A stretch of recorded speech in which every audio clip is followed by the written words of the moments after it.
All right, so today is October 25th, and just a quick update on what's been going on the last week. If you look up here, you'll see I got 2 panels in.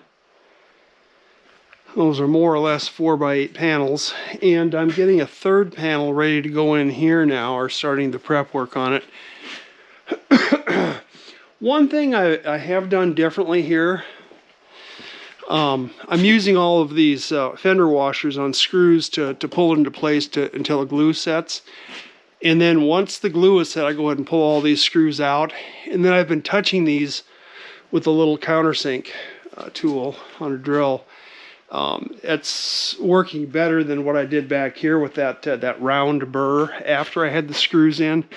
It kind of sort of works, but it's not wonderful.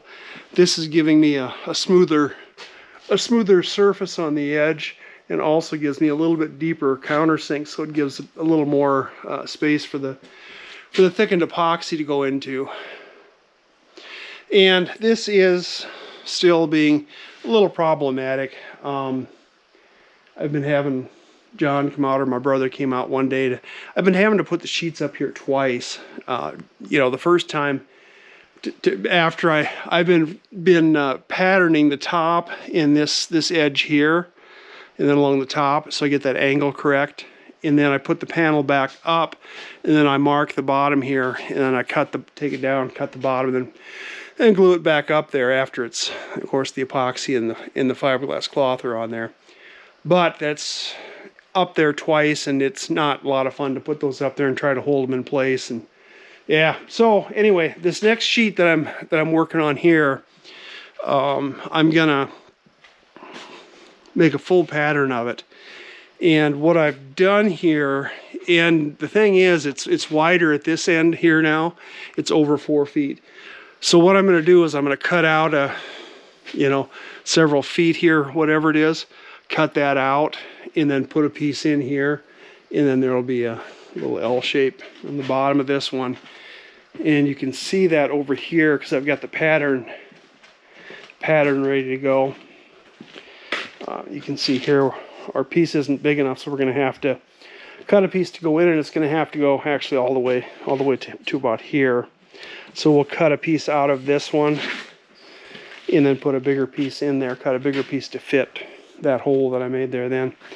But you can see I got the pattern made. Now there's a curve to this top. It's not real bad in the middle of the boat, but I told you it curves a little bit, and the shear line curves a little bit. There's a bit of a curve along the whole length of the boat. So we've got to incorporate that in somehow. And what I've been doing is on my pattern here, once I get my pattern up there, I've been measuring the distance to the curve, to the center line of that point up there that I'm measuring to. And so I did all these measurements every 6 inches. And what we'll do is we'll put a batten on there then, and spring a batten on there to get a little bit of that curve in there. Interestingly enough, this end here, this last 2.5 or 3 feet here, was straight. So I got a starting point there, and that'll be a straight line there. But I get the lines traced out on here, at least those that I can, are traced out on the wood, and then I'll use my circular saw in this true track to cut nice straight lines, other than up here, which has to be a little bit of a curve to it. And this isn't super fussy, because I can, that's all going to have to be sanded and maybe planed down a little bit to make it, meld in properly.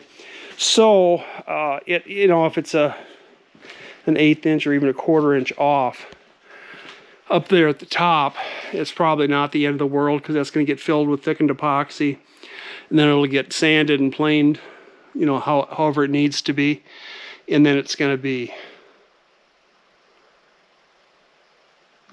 taped over with the fiberglass cloth, and that seam will be taped.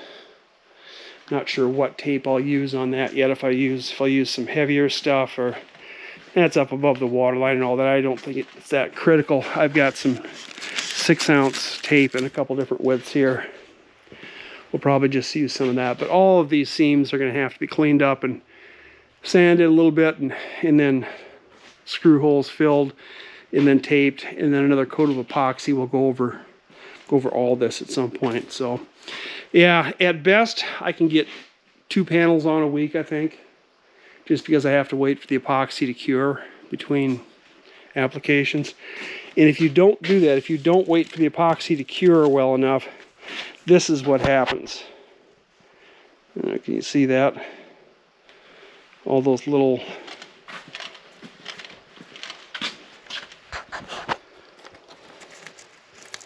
that's epoxy that just wasn't fully cured yet. And it's not that it was liquidy or anything, but it's just soft enough yet that it, see there, it's stuck to the paper, and actually pulled the sandpaper off the backing. But that's what happens if it's not cured enough. And in these temperatures now, I'm keeping the shop at 62 degrees at these temperatures. One day, 24 hours really isn't enough for this epoxy to fully harden up. So, yeah, I got this one marked. I need to, like I said, spring a batten on here, get it cut, and then I can start putting epoxy and fiberglass on this sheet. And I'll have to get this, I guess, get this edge cut out too, however much I decide to cut out of this corner. But yeah, so yeah, we're on track, slowly but surely. Like I said, this is going to take a while. It's not that it's incredibly difficult work, other than getting the panels up there.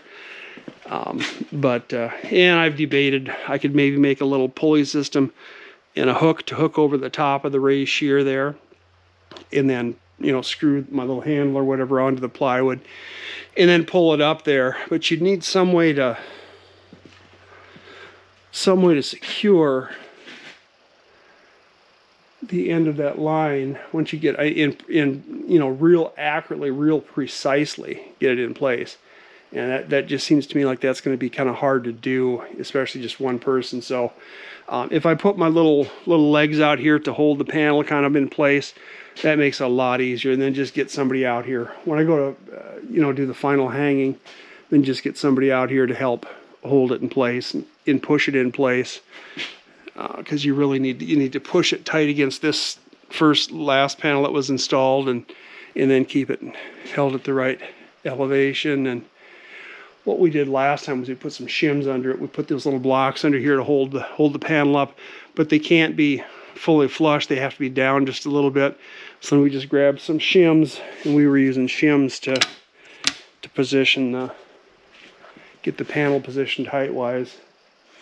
And it's working. It's just, like I said, it's gonna be really slow going, but that is really all I've been up to this week. So I'm going to leave it at that and get back to work.